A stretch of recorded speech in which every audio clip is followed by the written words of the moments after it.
Thank you. Thank you, everyone.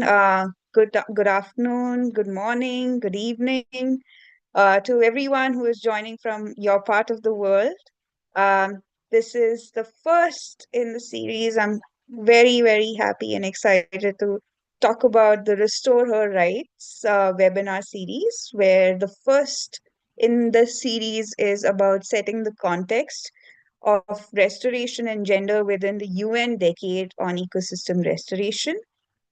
We have some wonderful speakers lined up who are going to be sharing some of their experiences and their understanding of what it is with regards to gender within the UN decade on ecosystem restoration. Um, but before that, I would like to go through a couple of ground rules for those who are joining. So one is that to respect the speakers who are here with us tonight, today, and to listen to them, we request all of you to keep your microphones off. And we also have live interpretation in French and Spanish. Please use the interpretation globe icon at the bottom of your screen and change it to whichever language that you would want to listen to. The third thing is that this session is being streamed live on YouTube and will be available for people who are unable to hear today and could be used for further dissemination. So please feel free to share it with all those who may have not been able to join but would have wanted to listen to this. And the last one is, of course, we have a question answer session after the panel, and we have a question answer box. So, in case if any of you have any questions, feel free to ask them while the session is going on. You don't have to wait until the very end. So, if you have any questions, please ask in the Q&A box, and we will address them during the Q&A session. And finally, we would love to hear where you all are coming from, what you do, what some of a lot of things that we often miss out, but it'll be great to hear from all of you. So feel free to introduce yourself on the chat box. And I look forward to a very, very interesting session. Well, if you can switch to the next slide, please. Well, I want to give a little context about what Restore Her Rights is and a little introduction. But for that, we have to go through a journey that began in 2021. Next slide, please. So this journey began with Women for Biodiversity supporting restoration work of women-led restoration initiatives in 6 different regions. We had Argentina, and then we have Solomon Islands, Kenya, Costa Rica, Cameroon, and Myanmar. And we started with these restoration initiatives that were led by women, that had included women in the restoration initiative, and these were also some of them were also already ongoing restoration initiative that actually included and started including women and putting women in the forefront of ecosystem restoration. We had 4 key ecosystems, which included forests, mangroves, wetlands, and sand dunes, and it involved over more than 500 women in these initiatives. And it had almost 120 plus hectare of land and water was restored under this initiative, which is called the Building Resilience and Weaving Gender Responsive Approaches to Biodiversity Governance. Next slide, please. So one of the things that emerged from this work that was that there were multiple processes of transformation, along with the ecosystems being restored. When women lead ecosystem restoration processes or are included in restoration processes, there are multiple other things that also gets impacted. It also means a livelihood security is restored, or livelihood security, there's some sense of livelihood security, because a lot of restoration work is also linked to communities' livelihood and specifically women. So there is a direct linkage of livelihood security when you start doing ecosystem restoration. There were also a lot of direct connection to how food sovereignty and food security is also addressed when ecosystems are restored, and especially when women lead ecosystem restoration. Some of the focus is also on restoring food systems for. So a lot of food sovereignty and the health of the community gets addressed when women lead restoration initiative. There's also the processes of self-determination and autonomy of their own, protecting and conserving their own territories. There is also, of course, inclusion of youth, which leads to some kind of intergenerational dialogue where knowledge, traditional ecological knowledge gets passed on from one generation to another. And it's not just through generations, but also through like various communities where there is cross pollination and exchanges through each other's learnings, and what are the similarities, but also what are the differences that happens when women lead restoration initiative. And through these through the 6 sites that we were part of, and we also have one of the panelists who is part of this, and we've learned so much and we get to hear her, is we also learn how capacity building of women, especially leadership, kind of gets built when women are given the space to lead restoration initiative, and there's increased recognition of women across various levels in decision making, be it at local, regional, or global level. And of course, they are also included in the management and governance of in the natural resource management aspect of things as well. So when women are included in restoration initiative, we saw that there are multiple layers of transformations that are happening, and it's not just towards restoration, but all of these other spaces as well. Um, Next slide, please. So through that, we came across something. There were multiple recommendations that came across, which were around the principles of equity and equality, the whole aspect of traditional ecological recognition, and the need to have that being recognized at a global level, at national levels. Also, tenurial rights, rights of land rights for women needs, and also self-determination processes are some of the things that became key and integral for any kind of restoration process, including other aspects of addressing human rights based approaches, access to justice, flexible sources of funding, lobbying and advocacy for public policy, a lot of evidence building, and support for youth and girls. So these kind of learnings that emerged from these initiatives was something that we wanted to continue these dialogues, to continue these learnings, and continue some kind of building advocacy around it. So, therefore, at the end of last year in 2024, where we launched some of these learnings, and we also advocated for some of the principles that emerged from these learnings in the COP16 in Cali, Colombia. And we launched the Restore Her Rights initiative, which aimed to promote the rights of women in these spaces, especially promoting the right for women to be part of conservation for their own governance and management, but also celebrating the fact that when women lead, in some ways, the earth heals one step at a time. And this space, this initiative is also aimed to ensure that there's some sense of collaboration being built around the various things that different organization practitioners, communities are doing around gender responsive ecosystem restoration, and together collectively kind of build a sense of empowerment for um, a sense of empowerment for a collective right towards gender equality. So these were the four objectives that it was built at. The next slide, please.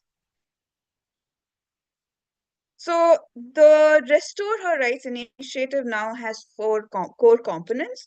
One is, of course, the continuation of the advocacy hub, where we campaign and build partnership across through the dialogues and through these conversations that we are building to kind of challenge narratives, to kind of include women into the various narrative around ecosystem restoration that is happening. And we have Samantha here is going to tell us about what kind of discussions are emerging. We also want to build evidence, and we want to understand what kind of stories are emerging, and not just stories, what are real lived experiences that are emerging from the ground through the medium of storytelling, so that people around the world and across the globe know what kind of things are happening, and it's not just it's no longer just an idea in our head, but it's actually happening on ground. Then we also wanted to create a community exchange platform where we facilitate some kind of dialogues. We hope that members who are part of the Restore Her Rights are able to use this space to learn from each other, to share from each other some of the examples that they themselves are part of or are engaged with. And then through that, overall, it also helps. We want to build a repository of a learning resource center where if someone wants to learn about some of the things around gender and restoration, they can have all sorts of resources in that one place so that they can learn a lot more about gender restoration, and not just learn but also contribute to it if they have been already working on it. So these are the core components, but essentially, this is what the Restore Her Rights initiative is. We hope those who have joined us are able to sign on and just sign on to our Restore Her Right initiative and be part of it and contribute to it and build this community of practice. Without much further ado, I'm going to stop now. Um, Next slide, please. So sorry, can you go back? Yeah. So with that, I'm going to stop. I'm going to introduce myself. I'm the program officer, Shruti, from Women for Biodiversity. I'm the one who is looking at the Restore Her Right initiative and helping facilitate some of these dialogues, some of the things that are happening under this initiative. And to start off, we do have the lovely Mrinalini Rai. She is the founder and she's the founder and director of Women for Biodiversity. She has very deep expertise in policy advocacy and research, and she works at the intersection of gender, human rights, and environmental governance. And she championed for community-led conservation across Global South and played a key role in integrating gender and rights into CBD and other MEAs. So over to you, Tina. Tina Mrinalini Rai, over to you. Thanks, Shruti, for the lovely introduction of the initiative and for the speakers who you will hear from in the coming time. And also thanks to all the participants who have also joined us from different corners of the world. I'm hoping that everybody can hear me because now I cannot see my screen. So good morning, good afternoon, good evening, everybody. A warm welcome. I'm calling in, let you know where I am. I'm here in Chiang Mai, Thailand, and hope that wherever you all are well. So following Shruti, I'm also very pleased to welcome you all to this important webinar on setting the context, where we'll be talking about restoration and gender, and including looking at it within the UN Decade on Ecosystem Restoration. So today we have gathered here to explore the significant role that gender equality and women's rights play in the broader context of ecosystem restoration, particularly and not only connecting with the United Nations Decade on Ecosystem Restoration, but the CBD, which is the Convention on Biological Diversity, and the UNCCD on the UN Convention on Land Desertification. So as we all know, ecosystems around the world are under tremendous pressure due to climate change, land degradation, deforestation, biodiversity loss. So the UN Decade gives us an unprecedented opportunity to reverse this damage and restore ecosystems to health. But we must also ensure that these efforts are not just focused on ecological recovery. They must also be inclusive, equitable, and empower all people of society, including women. So we will be hearing more about the UN Decade on Restoration from Samantha. But just to also say that the Decade on Ecosystem Restoration, which runs from 2021 to 2030, is a global initiative aimed at halting and reversing the degradation of ecosystems worldwide. So why are we focusing on restoration? Why is this a need? And suddenly we wanted to start this initiative. Is that the CBD in the Kunming-Montreal Global Biodiversity Framework, which was adopted in December 2022, has identified halting and reversing biodiversity loss and ecosystem restoration, which is strongly reflected in the KM-GBF's Target 2 and Target 3 of the framework. At the same time, at the UNCCD also has its effort under the Land Degradation Neutrality, the LDN initiative, which was adopted in 2015, and also aims at looking at land degradation and land restoration by 2030. So both the CBD and both the UNCCD have a timeline to address the biodiversity loss and looking at the restoration until this timeline. Now, within that context, we wanted to also really understand that besides looking at this important aspect, what are the roles and contributions and how to really strengthen the inclusive, the whole of society approach. So we are looking at through the gender lens, and that's how we thought that this platform, which actually started off as a pilot site over the 3 years, we started it with supporting, that Shruti shared, 6 restoration sites, and that built the platform for us to gather information, to gather views. Shruti shared some of those reflections, which kind of give us the baseline or stepping stone to start off from. And hence, beyond the 6 restoration sites this year, we are plunging into something new. We are just starting the initiative to take the opportunity, maybe some of the challenges that may come with it, to broaden this engagement of seeing how restoration and gender can really be complementary to each other.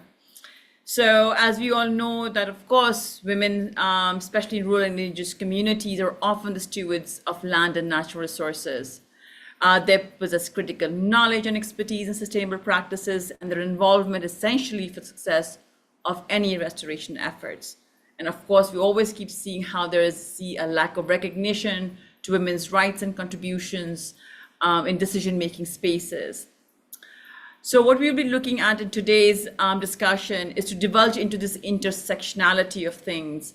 So the restoration and ecosystems cannot be achieved without recognizing and supporting women's rights and equality, and gender equality cannot be fully realized without addressing the degradation of the land and ecosystems upon which many of women's livelihoods depend.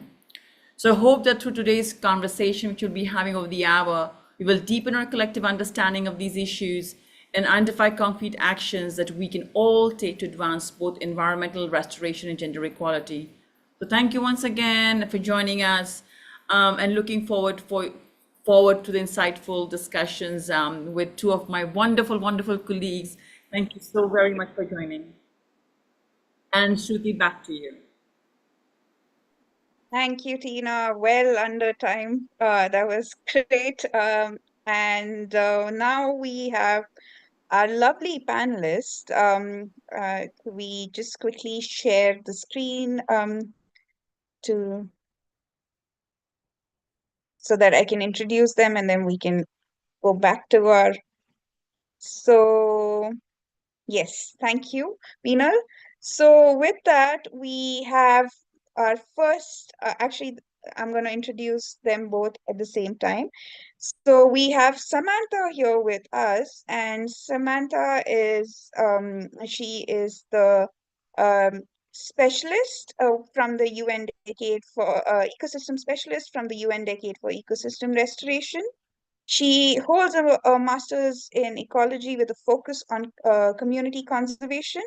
With over 6 years working on ecosystem restoration, she's collaborated with NGOs on ground project evaluating and enhancing long-term sustainability for restoration success. She is leading she's currently working with the UN Decade, leading on partnership, youth and indigenous peoples, local community topics, searching to leverage restoration around the world. And next, we have Cecile, who also is equally someone who is wonderful and glad to have her here. She is an agronomist. She's a social forester and a PhD holder. She is well-known leader of CSOs in Africa, an international women's rights advocate and gender specialist.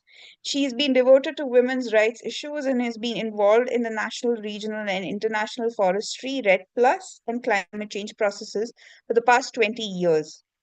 In 2001, Cecile co-founded the Cameroon Ecology to support community forest and promote ecosystem restoration. And then now she is in 2009, she founded the African Women's Network for Community Management of Forests, which is called RIFACOF, an advocacy platform focused on African women's tenure rights in land and forest reforms. Welcome, Samantha. Welcome, Cecile. So glad to have you here with us. Um, Maybe if we can get to the speakers. So glad to have you here. So maybe I'm gonna pose my first question to Samantha. Samantha, how had gender equality or gender been integrated within the UN decade? Because it would be great to understand what exactly are the conversations around gender within the UN decade for ecosystem restoration, especially now that we have, I think it's 5 years down the line and we have 5 more years to go. So it'd be great to hear you. Yes, thank you, Shruti, and thank you for the introduction. I'm super happy to be here. Thanks for inviting me to this first webinar. I'm super happy to be here representing the UNDK team, Secretariat and Nairobi. Yes, so for your question, exactly, I think it's really important, as Tina was saying, to recognize that ecosystem restoration is not only, of course, it's not related only to biological aspects, but it has like a really deep social component on it. And part of it, of course, is gender. So as Tina was mentioning, also women are like, they have a lot of knowledge, unique ecological knowledge, and they have long been stewards of land and natural resources. But they are frequently excluded from decisions about how these resources are managed or restored. Also, we need to acknowledge that the impacts of ecosystem degradation are not felt equally all around the world and for different communities. And women, are, especially in rural areas and indigenous communities and the global south, are often one of the most affected by the loss of healthy ecosystems. So for us at the UN Decade, it becomes clear that restoration cannot be effective, sustainable, or just if it fails to engage and empower women. And it's because of that that gender equality has been positioned not only as a thematic focus within the UN Decade, but rather as a cross-cutting priority. So we have gender intersecting through every element of the decade, going from strategy, the vision, and all the frameworks that are guiding our work, and also implementation.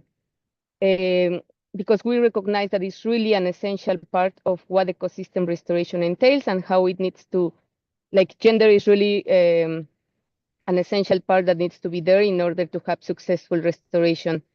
So as I was saying, in the strategy and vision of the UN Decade, we have from the first frameworks, guiding frameworks, such as the guiding principles of the UN Decade on Ecosystem Restoration, gender equality is positioned as a critical enabler of sustainable restoration.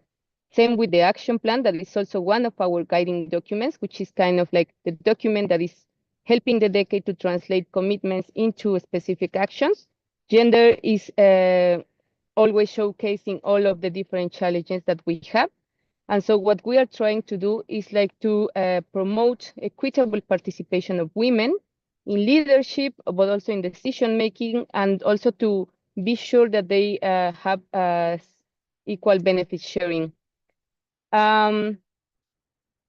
So as I was mentioning, it's not only on our frameworks, but also we have different task forces, for example, the best practice and the monitoring task forces.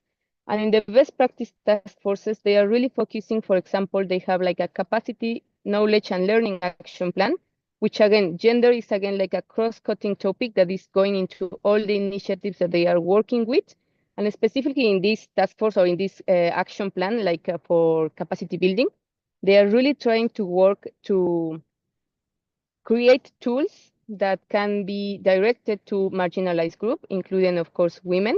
So like really try to invest more in education, in training, and in different resources so that women can be empowered to take active roles in restoration initiatives, and so that we can be, or that it can be ensured that the voices are heard. We also are working with our partner network. We have like a big partner network of more than 300 partners already. And of course, they all have like different plans and like working topics, but we are trying to always try to promote gender on this. And as long as we can help to communicate and advocate for this in our social media or like in, for example, events, or like what we are also trying to do a lot is like to create partnership between different organizations working on this. Because at the decade, we are really trying to create this network to promote ecosystem restoration. So like really the movement is generation restoration. And part of the idea is like to connect different actors, we can say, working in different topics. So what we are also trying to do is try to connect organizations working on gender with some others that might need some insights from them. So kind of like in general, what I want to say, I'm not sure about the time, but it's like we are really working in the UN decade to ensure gender integration in all our work, because we really know that if we don't include gender in this, we will not be able to achieve our commitments. So we are really trying to promote new spaces for women so that they can be more integrated into the ecosystem restoration agenda. Thank you. Thank you, Samantha. Thank you for that wonderful, wonderful opening. Um, Over to you, Cecile. What has your experience been that you have been very, very openly and widely advocating, especially in Africa? What has your experience been in integrating gender within restoration initiative with Cameroon Ecology and Reefer Corps experience?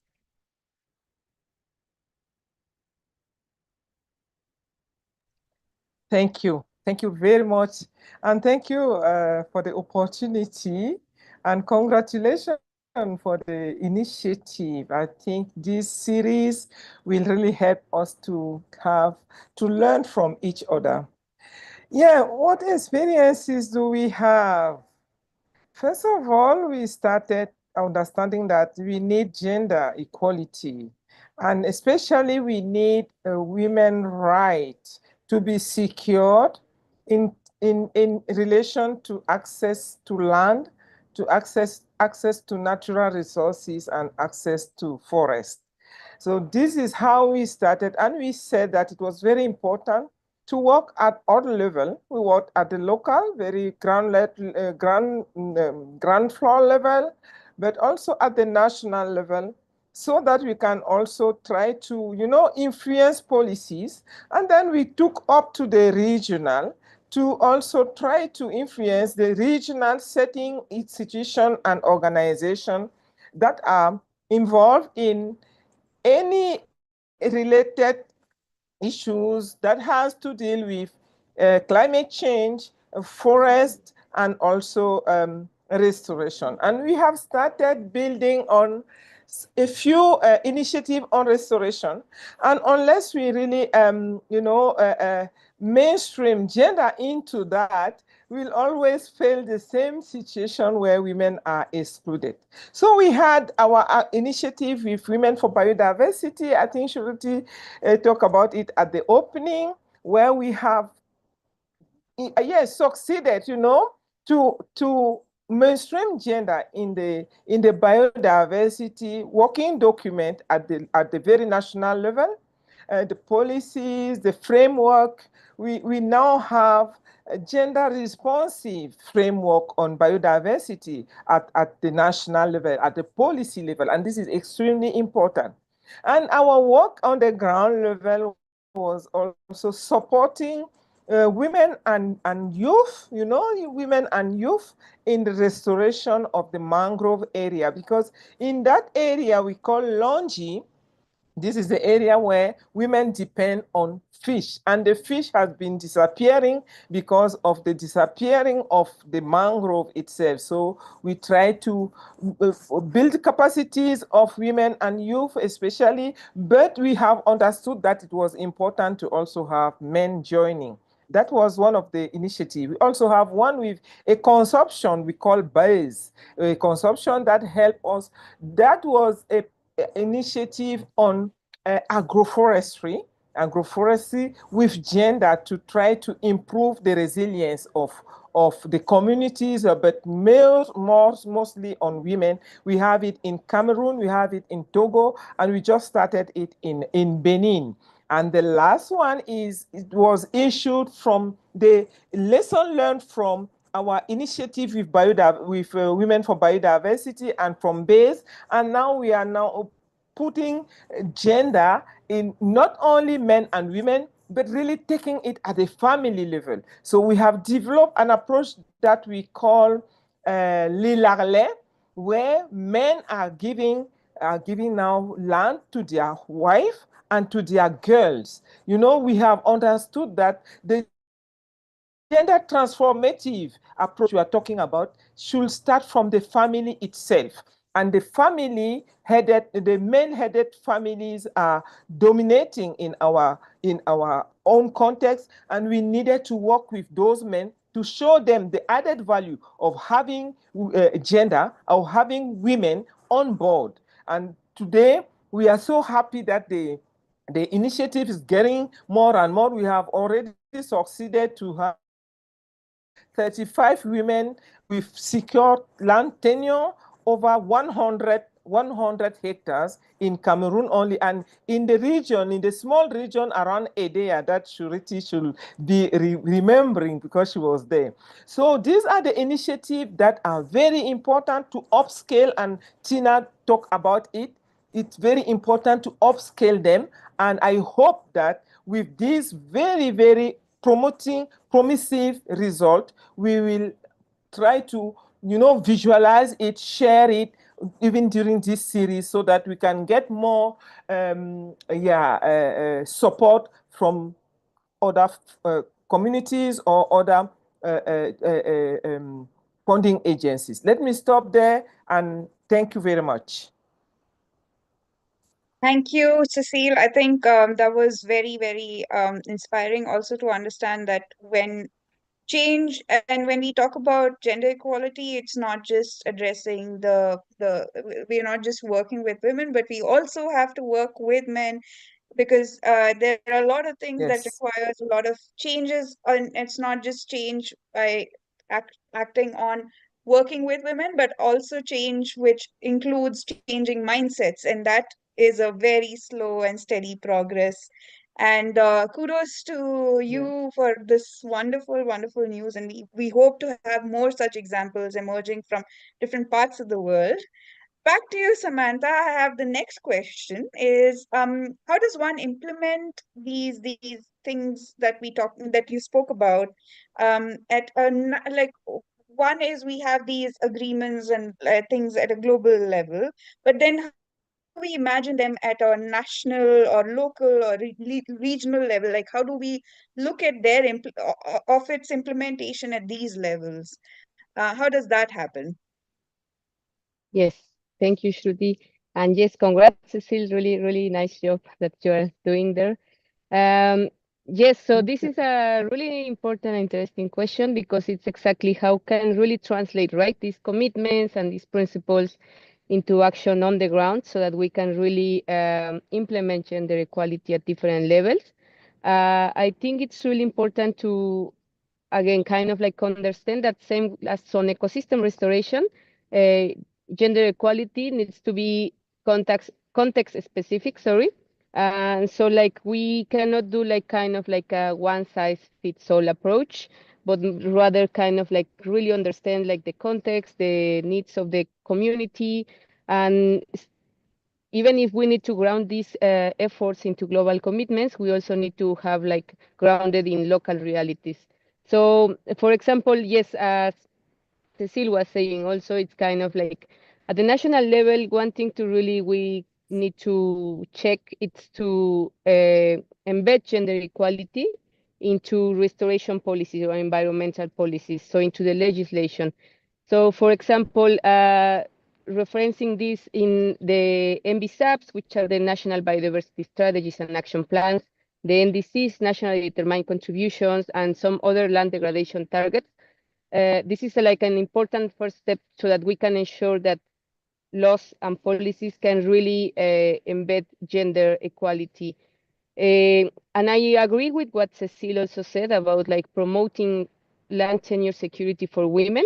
And I think this also needs to be done at the national level so that we can really try to push for national levels to ensure laws that are promoting this land tenure security, because we are seeing that in a lot of places, as we were saying before, women are held and like they are guardians of like the resources, but in a lot of places they don't have access to land tenure. So it is really important to try to also push and promote the governments to give like the legitimization and prioritize gender equality in the environmental governance. And then, for example, moving a bit more to local and regional, I think it's also sorry. I think what is really important is to have like meaningful participation. So it is important to ensure that women are really included in decision-making processes from the beginning, and not only as beneficiaries, but rather like as partners and leaders of the project. Um, I have seen like from personal experiences and past experiences, like a lot of projects having like them more as beneficiaries, but not really involving them from the planning process. And so I think it's really important to ensure that women are involved in consultations and also like to promote participatory, for example, land use planning, so that the projects can recognize the roles and the knowledge of the women, but also that they can really understand the needs, the interests, the priorities, and the challenges of the local communities. And if we start doing that, it's going to be easier that the ecosystem restoration projects, for example, are more successful in the long term. Another thing that I believe is really important, and in the UN Decade we are also trying to promote much more, is like address the systematic barriers that women face in, for example, accessing information or training or even finance mechanisms. So it is important to try to push for governments and or regional programs to allocate targeted resources for women's organizations, for example, working on restoration, so that they can have like more support. And in terms of capacity building, try to think more or develop more training programs designed with gender in mind. Because we know roles of men and women are not the same in communities, and sometimes women don't have like safe spaces where to go, or they cannot because of all the other commitments that they have. So it's important to really take that into account when developing training programs so that we can really ensure that women can participate and get knowledge into these training programs. And as I was saying, I also think like financial mechanisms are really important. So there should be like specific funding streams that can support women-led restoration projects.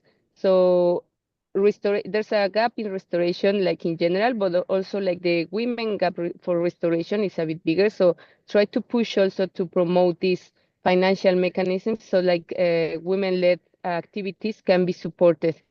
Um, and again, I think something really important would be like to promote partnerships, multi-stakeholder partnerships, so that these organizations can have like can benefit, for example, from experiences from others. So knowledge sharing can help a lot into improving kind of like how women are involved in restoration projects, and also try to connect them with some other organizations, or for example, to bring them into the agendas of like policy creation so that they can really give their ideas on like how they perceive ecosystem restoration and what are the challenges that they are facing so that we can really continue moving on towards more gender equality in ecosystem restoration.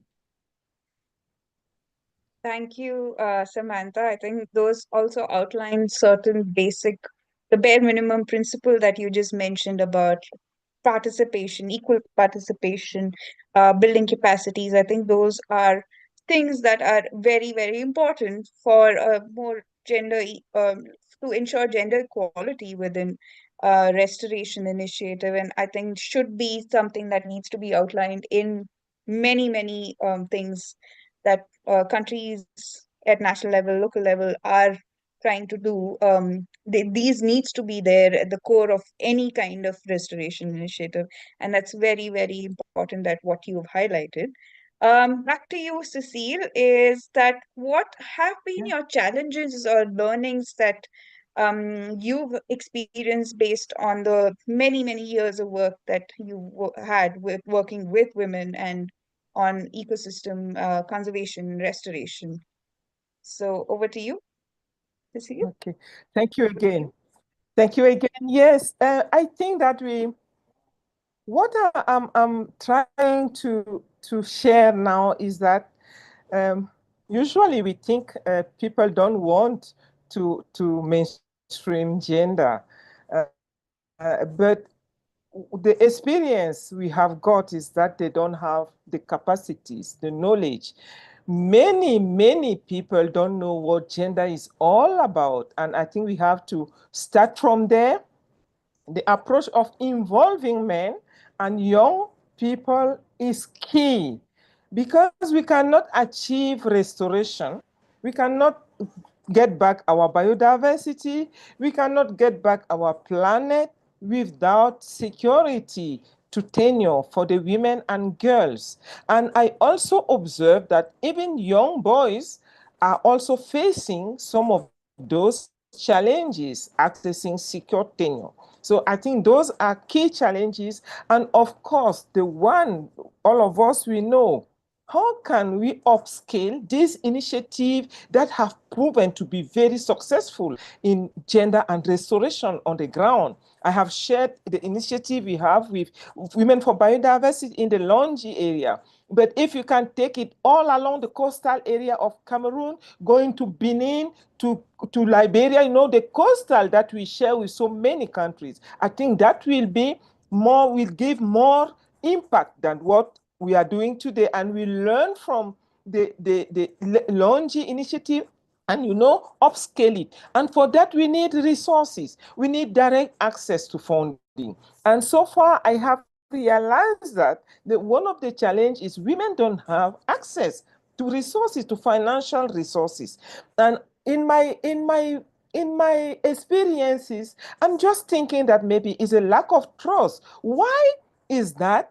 The funding agencies, the funding partners don't trust women, while they are recognizing the key role they are playing in addressing these issues of desertification, climate change, loss of the biodiversity, poverty. You know, it's important for them to get access to funding. This biodiversity, Women for Biodiversity initiative, you can't believe how much it has helped women and men and boys in the Longi area to improve their practices in mangrove restoration. So I think those are the key challenges, and also bringing that, to reform the policies. Today we have a gender responsive NBSAP in Cameroon, but we cannot step down in Cameroon only. For example, Refacov, we are in 20 countries. Why don't we try to push for the upscale of that and help our government? Sometimes it's not because they don't want. Sometimes it's because they don't know. Can we support them to improve, to mainstream gender in the NBSAP in other countries? These are concrete area of work that we are making things happen, but a lot of challenges because there is no resources. Samantha, I have been in the first council of the ecosystem restoration. I brought in gender. Oh, I'm so happy that it's really taking the way today as I was pushing for it. I realized, I explained that we cannot succeed in restoration without mainstreaming gender. And gender is not women only. Gender is men and women. And more, we need to involve men. And that's also another challenge because they have other interpretation, other understanding. When you bring in gender, they think you are coming to dominate. You want to show women how to dominate their husband. So we have to, all these systemic barriers, we have to deal with that to move forward. And I'm happy that the Lilale approach is making the step. I hope that we can upscale that and help it be, known worldwide and practices. The Lilale is a key approach where you have a husband and wife, father and girl, all together and moving forward. The climate change impact has made it happen, and thanks to all these initiatives with women and biodiversity in Longi, with Bays in Macondo and Sepe, and now with a Gulbenkian Prize for Humanity. We have it also in Togo, in Benin. Let's get some more funding support to upscale this because it's making things happen on the ground. Please come back to Longi and see how the restoration of mangrove have made fish coming back. And this is, happiness of the women. They are so happy to have fish back. They are telling me, Madam, we have the fish back. Please come and help us to continue this. That area also is very degraded, and the fish will come back as long as we continue to. And why? Because men have understood that this should be done because of their own interests as well. If they understand their own interests, they are more likely to support, and that we are seeing it every day in our work on the ground. But the policy, the enabling policy is key. Let's make sure our government mainstream gender in NBSAP and all other related strategic documents that govern climate change, biodiversity, poverty, and sustainable management of natural resources, including forests and all these ecosystem where we have a lot of problems. We have mangrove ecosystem, and we have so many countries that are in danger if nothing is done concretely. Thank you very much. Thank you, Cecile. I think that's already definitely giving all of us a food for thought for what you've talked about. And I can see some of those murmurs already happening in the chat box. Very interesting conversation. Um, I'm going to give you both a final question and if we can keep it short, then we can quickly go to the question and answer, because I think a lot of people are actually really asking a very, very interesting discussions. So, what's next? For Samantha, what is next in the context of the global restoration commitments and MEAs? How can gender consideration continue to strengthen the UN decade? And for Cecile, what next based on what you've shared regarding the challenges, regarding the learnings, and some of the experiences? What's next? So, Samantha first, and then Cecile. Yes. Yes, thank you, Shruti. Yes, to kind of like try to keep it short, I think for our side as the UN Decade, of course, we follow and we work really closely with the three Rio conventions. So try to follow that they are doing and like working in collaboration with them so that we are aligned with them as a UN Decade and we can support as much as possible or promote the work that they are doing, or again, kind of like doing like this cross stakeholder collaboration. And specifically for the UN decade, what is next? I think, as you mentioned at the beginning, we are like reaching half point of the decade. So basically, what we are going to start doing is doing kind of like a revision of how far we have achieved, like what's working, what's not working, what needs to be improved. And gender will be, of course, part of this kind of evaluation and thinking for the next 5 years. So it's really exciting because, yes, again, we are really evaluate what has been working on the decade and what we need to improve. So for us, it will be to really have a clear measurement and acknowledging what really is working, what we need to improve. And for that, we are also kind of like collaborating with different experts. And for super happy to have Tina as part of our advisory board. So we are really trying to understand what we need to improve as UN Decade so that we can really continue advancing gender integration into the ecosystem restoration.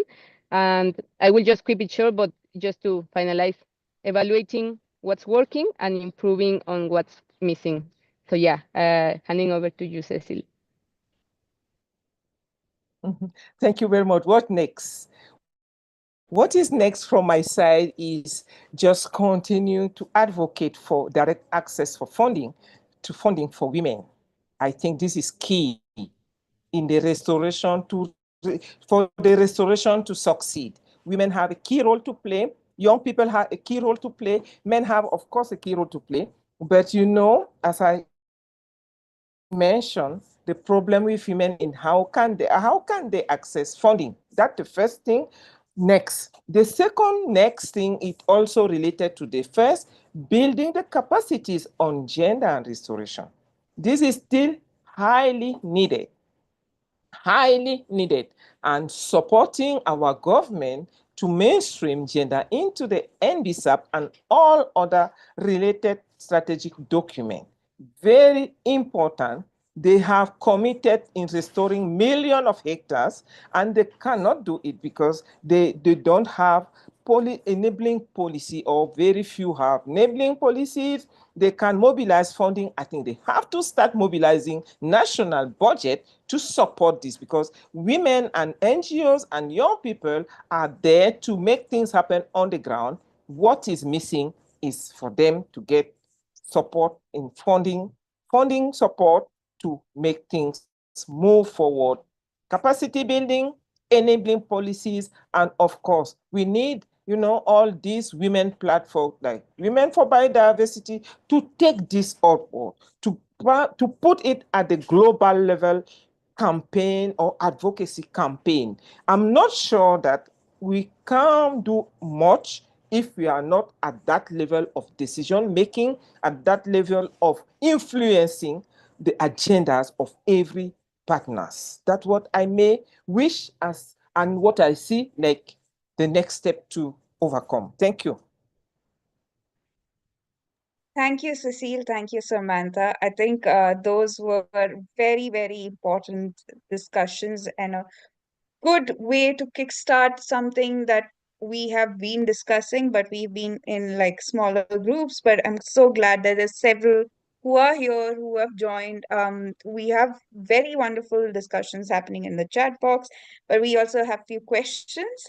I would call upon Francisca if she could unmute and ask the question herself. I see three, but I would request you to keep it to like maybe two if you want to condense it. And if you could ask the panelist yourself, Francisca. Hello. Sorry, I was struggling to find my unmute button. Always the case when you've got multiple screens.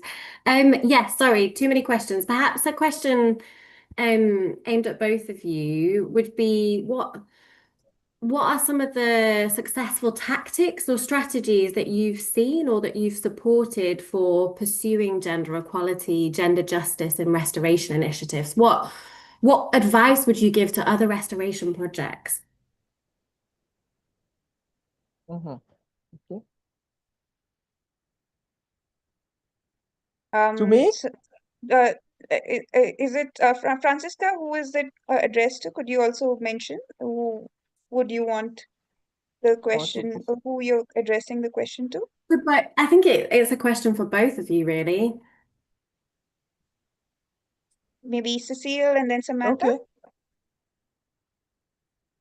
Okay, thank you for the question, which is key for us to, of course, advance, as I was saying.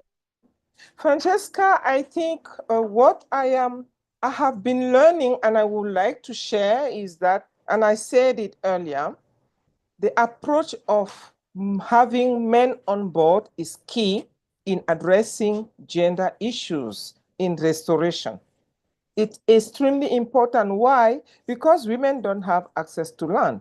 Where are they going to restore it? Unless men are on board and they are willing to give them that secure access. So getting men on board in one of the lessons learned throughout all these years of trying to make the restoration a reality on the ground.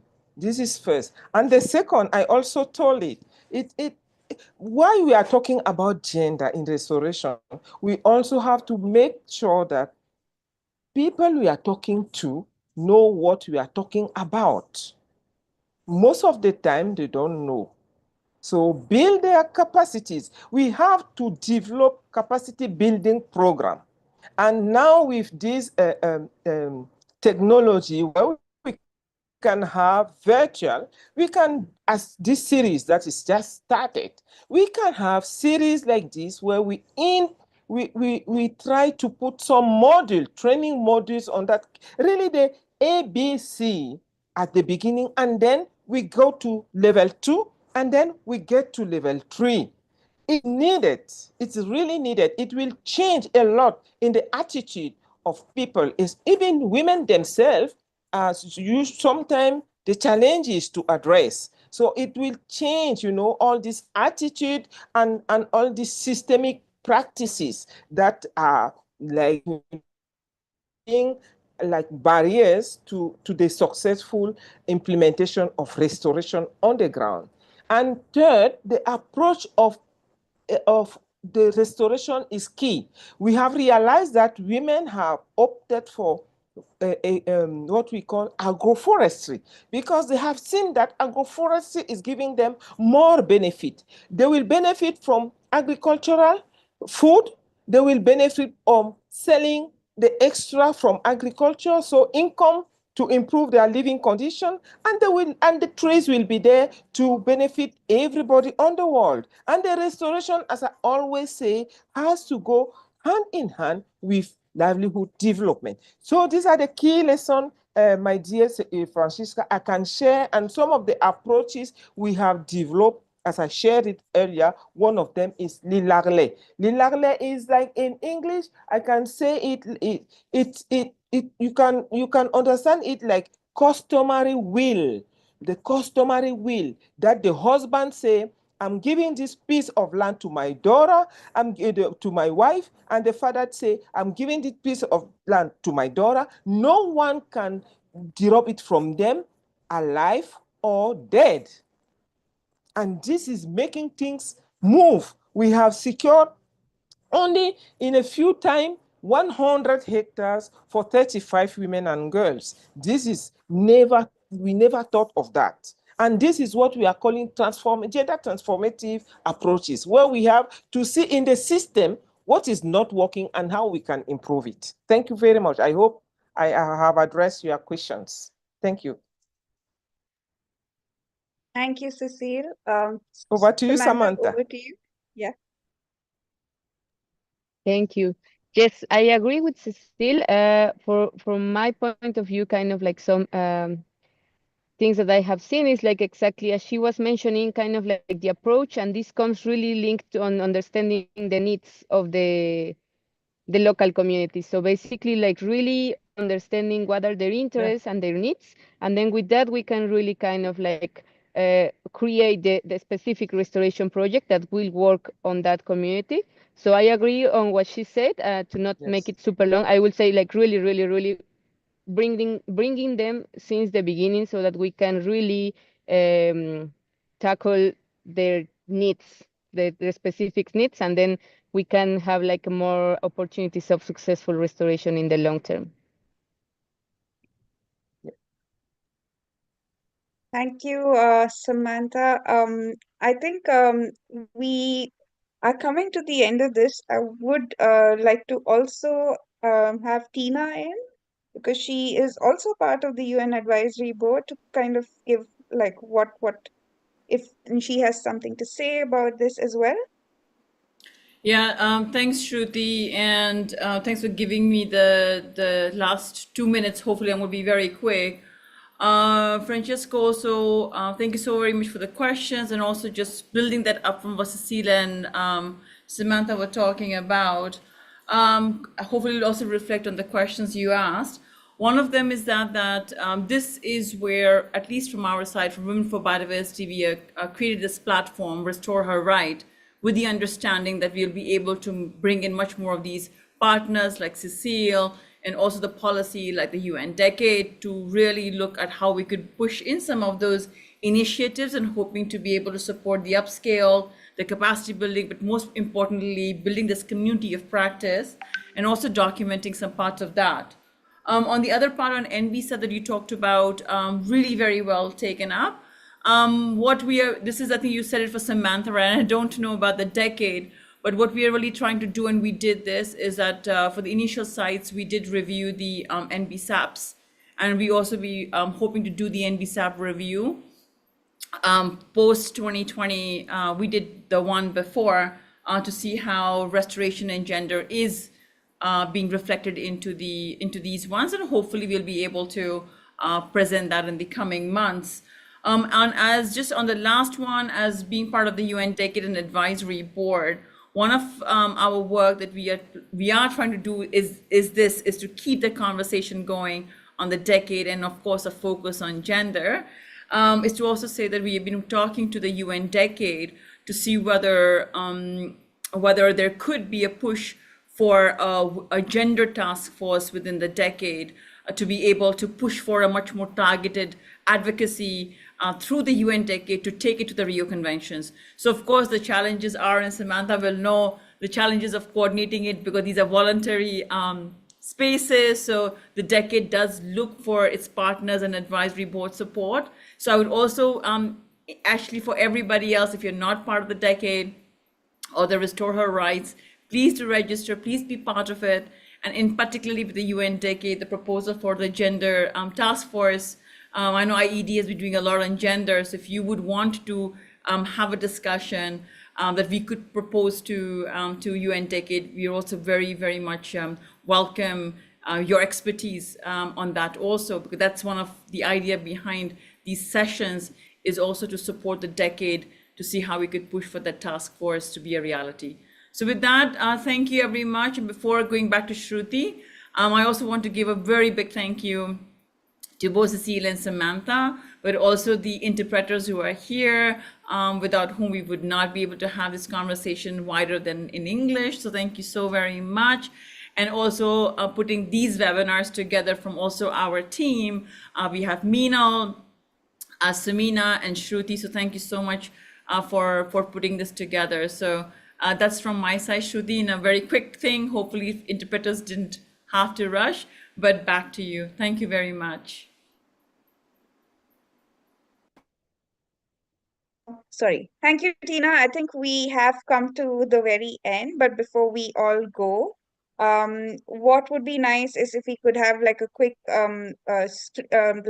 if you could switch on your cameras if you can, so that we could, as always, as tradition, we take a photo, and then also there is a link that's shared by Samina in the um, chat box. Please do give us your feedback on anything that you would want to see as part of this webinar series, things that we can improve on, what worked, what didn't work. So is Sumina here, or let me just see. Sumina, I'm here. yeah, will you But be able to take the screenshot, or should I take? yes, I should be able to take it, but I'm not the host right now. And you are in the spotlight, so somebody should remove you from the spotlight. Okay, hold on. I'm just removing. I will just um yes, over to you. Can you Yep. can we have our cameras on? Whoever can, please, it will be great to see. And Sumina, tell us when you're taking.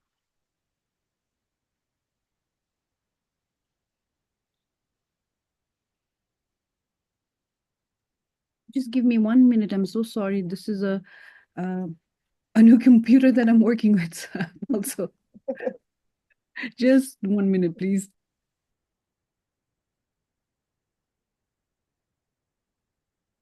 Okay.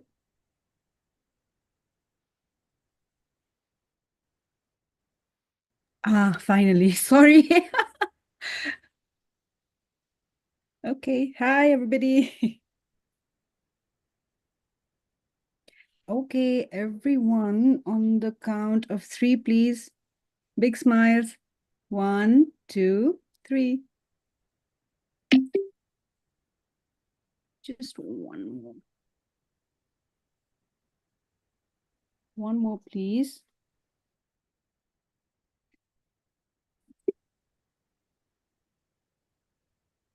We're good to go. Thank you so much. Thank you all. Thank you for joining. Do look out for the next in the series. Oh, we have one every Friday at the end, last Friday of every month until October. So, and we have a whole bunch of more exciting talks happening as part of the series. You will hear more from the various members of the Restore Her Rights. Please also do join Restore Her Rights initiative so that we can also get to hear a lot more from you. Please give us your feedback, and until then, see you next Friday of the last Friday of next month. Good day, good evening. Thank you so much, Cecile, Samantha, to all the interpreters, to the wonderful Women for Biodiversity team. It's just incredible to be part of this. Thank you all. Have a lovely rest of the day, rest of the evening. Good luck. Bye bye.